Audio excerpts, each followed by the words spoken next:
Hello there, biology boys and girls, and welcome to our fifth video lesson here for Unit 2, Everything About Ecology, where today we're going to look at ecological succession.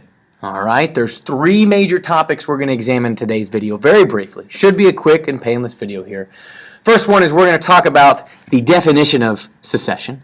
Then we're going to look at some basic types of succession, and finally we're going to talk about a couple of examples. Okay, so three major topics there. First up, the definition of succession. Clearly stated from your textbook. I'm going to read it for word here, 1 second. A somewhat regular progression of species replacement is called succession. Okay. So, it's not telling us how much species or the variety of species that existed prior, or the abundance, or the amount, nothing along those lines. It's just saying that over time, it's a progression of species replacement. Alright? So what may cause or what may jumpstart some species replacement? Well, there's a few natural disaster-like phenomenon that may happen.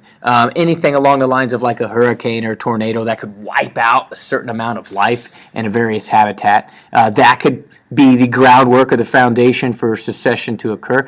A wildfire is another classic example of a natural phenomenon that could clear out the living, okay, and give for that blank slate for a certain type of succession to occur. Glacier recession.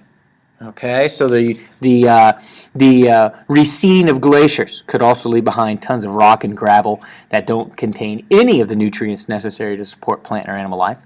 All right, so you have to have something that happen to give you a blank slate or a partially blank slate to allow for this species replacement over time. Not a completely blank slate, but somewhat of one. The two types of succession that there are is primary and secondary succession. And again, straight from your textbook here, succession that occurs where life has not existed before is called primary succession. All right, so let's say that we've got a volcanic explosion. That lava is just ripping down the hillside, wipes out every single bit of life, then cools down.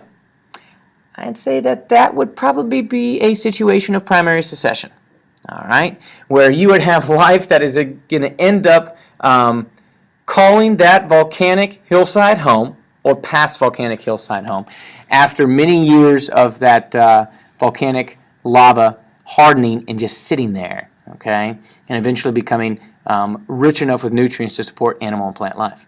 All right, so that'd be a situation of primary succession, completely wiping the slate blank and starting over from nothing. Secondary succession, the second type, again, straight from the old text here. Succession that occurs in areas where there has been previous growth, such as abandoned fields or forest clearings, is called secondary succession. All right, so this might be situations like maybe a forest fire that wasn't totally awful and destructive, a hurricane or a tornado. Okay, places of secondary succession then. So you're not completely wiping everything clean, but pretty close. Alrighty, or it might be an area of primary succession that's finally into that stage of where there is some life that may be existing. It could be potentially almost moving in to a type known as secondary succession. Okay, so a couple of examples. One that's talked about on page 343 in your textbook is one known as Glacier Bay. So Glacier Bay, Alaska, and over the last 100 years, you've had about 50 kilometers.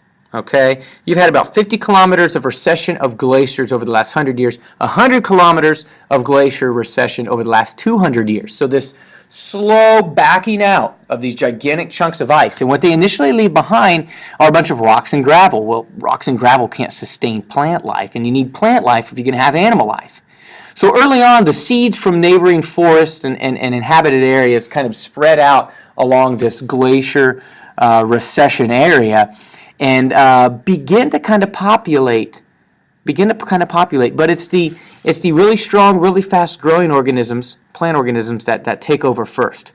And they have to initially kind of be there for about a decade or so before they finally have put in enough nutrients into that area to where larger plants, larger species that need more and more nutrients can finally take root and start to grow up and above, eventually shading out the smaller plant life underneath it, eradicating it, and before you know it, you've got these large, thick, forested areas. Okay, so you're looking at anywhere from maybe 30 to 40 to 50 years all of a sudden for a good-sized forest to show itself to be inhabiting that old glacier, gravel, and rock that was left behind. Okay, that'd be kind of a long-term example. A short-term example would be when we burn the prairie. Okay, when we intentionally burn a prairie like they're going to do at the golf course here this year.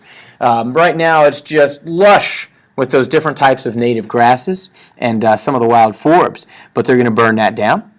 And from there, we'll have more rapid growth. Some of that nutrients will be allowed to absorb back down into the soil, go dormant for a little bit, and when the time has come, those plants will take off, and we'll see an even greater abundance of some of those grasses, and maybe, just maybe, some of the forbs.